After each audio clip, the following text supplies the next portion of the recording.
आपने देखा होगा, पता नहीं देखा नहीं देखा, उनके आजकल बड़े इंटरव्यूज चल रहे हैं, देखा आपने? नमस्कार, आप सभी का बहुत बहुत स्वागत है। मेरा नाम रूबिका लियाकत है।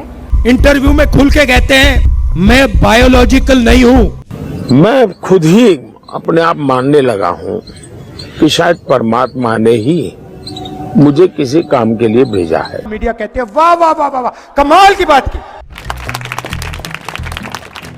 मगर देश के प्रधानमंत्री चमचों के सामने इंटरव्यू में खुल के कहते हैं मेरा प्रधानमंत्री वो है जिसे देखकर कहते हैं ही इज द बॉस। मेरा प्रधानमंत्री वो है जिसको रशिया का राष्ट्राध्यक्ष भी फोन करता है और ज़ेलेंस्की भी फोन करता है। मेरा प्रधानमंत्री वो है जिसको पूरी दुनिया झुककर सलाम करती है। भैया माफ करो, काम अपना करो, हमें अपना काम करने दो। भैया परमात्मा जी, आपने कैसा आदमी भेज दिया।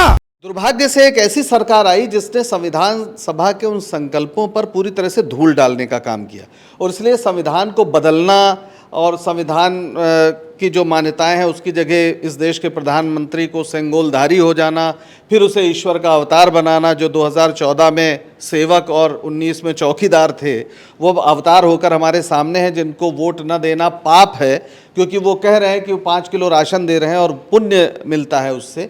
तो ये अविश्वास भारतीय लोकतंत्र के लिए और ख़ासतौर पर संसदीय गणतंत्र के लिए, एक अहिंसक प्रतिस्पर्धा के लिए बहुत ही घातक हो सकता है और इस आग से न खेला जाए उतना ही बेहतर है। मैं तो बस ये कहूँगा। बिल्कुल सही जी। चमची वाली आपने वो मुझे पता का बयान है। तो मैं एक सवाल, बस सवाल तो क्या, एक बात मैं कहना चाहता हूँ कि प्रेस्टिट्यूट वर्ड सबसे पहले आया था ना, गोदी मीडिया से भी पहले प्रेस्टिट्यूट बोला करते थे। कौन लोग बोलते थे प्रेस्टिट्यूट? तब किसी को बुरा क्यों नहीं लगा था? रूबिका लियाकत ने ये बात उठाई है। मैं दावे के साथ कहता हूं कि पिछले 10 सालों में रूबिका लियाकत अपना कोई एक शो उठाकर जनता के सामने रख दे कि ये जनहित के मुद्दे पर मैंने सवाल पूछा है या ये जनहित के मुद्दे पे मैंने काम किया है। नहीं है उनके पास कोई भी शो। मैं बिल्कुल भी राहुल गांधी को डिफेंड नहीं कर रहा हूं उनकी इस भाषा के लिए, क्योंकि अल्टीमेटली ये वो पेशा है जिस पेशे में हम सब हैं और इस पेशे में लोग दिलचस्पी के कारण, इंटरेस्ट के कारण और मन के कारण आते हैं। ये इंजीनियरिंग या डॉक्टरी वाला पेशा नहीं है कि आप पढ़ने में बहुत अच्छे आपने कर लिया, मतलब उसमें भी लोग मन के कारण ही जाते हैं, लेकिन ये पेशा तो पूरी तरीके से आपके मन से जुड़ा हुआ पेशा है। इस पेशे के खिलाफ राहुल गांधी ने जो ये चमची वर्ड दिया, ये नहीं होना चाहिए था, लेकिन शब्द ऐसे ही नहीं पैदा होते, वैक्यूम में नहीं आया ये चमची शब्द। पप्पू कह कह कर कौन से लोग राहुल गांधी को संबोधित करते थे? तो वो एक्शन का रिएक्शन है और ये एक्शन को पैदा करने वाले लोग यही रूबिका लियाकत हैं या गोदी मीडिया के वो तमाम एंकर्स हैं जिनके बारे में बहुत बातचीत होती है। राघव अमित शाह की रैली कवर करने गए और राघव को वहां पर पीटा गया। ये राघव की पिटाई केवल कार्यकर्ताओं ने नहीं की है, भारतीय जनता पार्टी के समर्थकों ने नहीं की है, उनके तो बस हाथ थे। इशारा इन मीडिया वालों के थ्रू ही मिल रहा है। मैं परसों तरसों सोनीपत में एक चाय की नुक्कड़ पे बैठा हुआ था, वहाँ एक 80 साल के बुजुर्ग थे। मुझे नहीं लगता उन्होंने अपनी जवानी में टीवी वीवी देखा होगा, ठीक है, लेकिन वो आज उस वक्त जब मैं बातचीत कर रहा था और ताऊ कह रहा वोट किसने दे रहे हो, के माहौल है, तो वो ताऊ बोल रहे हैं कि जवाहरलाल नेहरू तो मुसलमान था। ये जवाहरलाल नेहरू का मुसलमान होना 80 साल के ताऊ के मुंह में ये शब्द किसने ठूसे हैं? ये इसी मीडिया ने ठूसे हैं। तो इस मीडिया को आप चमची कहें ना कहें ये अलग बात है, लेकिन ये मीडिया लोकतंत्र का जितना भी अपघटन हो रहा है और लोकतंत्र के खिलाफ जितने खतरनाक अंदेशे हमको दिख रहे हैं, मीडिया मेन स्ट्रीम कहा जाने वाला बराबर का भागीदार है सरकार के और भारतीय जनता पार्टी के। उसने जितना नुकसान किया है उतना नुकसान तो किसी ने नहीं किया। एक चीज इसमें मैं और जोड़ूंगा, ये जो बात कही, कुछ दिन पहले का शो है जिसमें रूबिका लियाकत कह रहे हैं कि आप मेरे प्रधानमंत्री के बारे में कुछ कैसे बोल सकते हैं, मैं उनके खिलाफ एक शब्द नहीं सुनूंगी। अब सोचिए, एक पत्रकार की भाषा है। नीरज जी ने जो बात कही एकदम सही बात है कि पिछले 10 साल में कोई भी पत्रकार में मेन स्ट्रीम मीडिया में ऐसा नहीं देखता हूं जिसने राहुल गांधी को पप्पू कह के संबोधित ना किया हो। रजत शर्मा ने 2 दिन पहले ये काम किया, विपक्ष के सबसे बड़े नेता, कविता सुना रहा था वो, ठीक है। तीसरी सबसे बड़ी बात ये कि इस शब्द का समर्थन नहीं है, लेकिन ये शब्द के लिए कुछ सीमाएं तय हैं। कुछ तो आप करके चमची या चमचा बनते होंगे ना, तो अगर आप वो सब कर चुके हैं और फिर आपको कहा जा रहा है तो इसमें कोई बुराई नहीं है।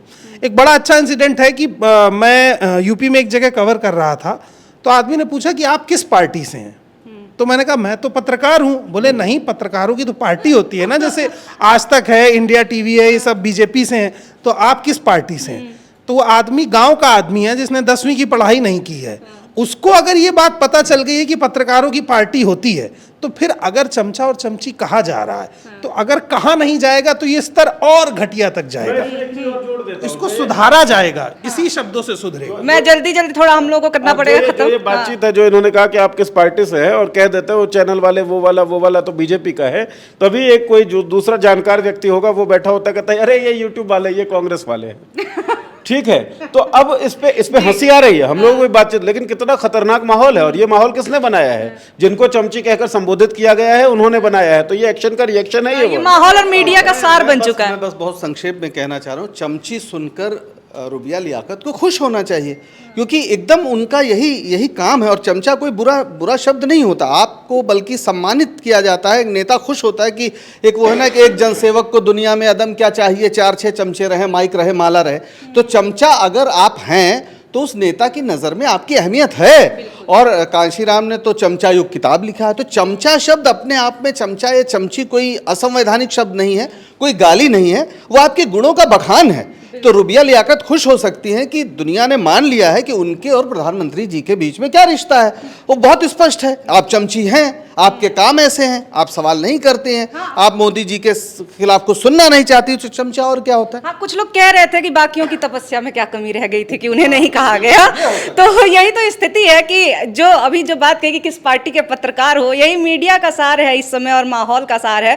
बाकी अब मोदी जी जो करते हैं ऐतिहासिक करते हैं, तो इसीलिए 2024 का ये चुनाव भी ऐतिहासिक है। आगे भविष्य में जब कभी याद किया जाएगा इस चुनाव को, तो इसलिए भी याद किया जाएगा कि प्रधानमंत्री ने ऐतिहासिक तौर से उत्कृष्ट कोटि की निकृष्ट भाषा का इस्तेमाल किया मंचों पे खड़े होकर के, और याद किया जाएगा कि इलेक्शन कमीशन कैसे पालतू बन गया सरकार का। इलेक्शन कमीशन को नजर नहीं आ रहा है कि धर्म के नाम पे खुल के वोट मांगा जा रहा है।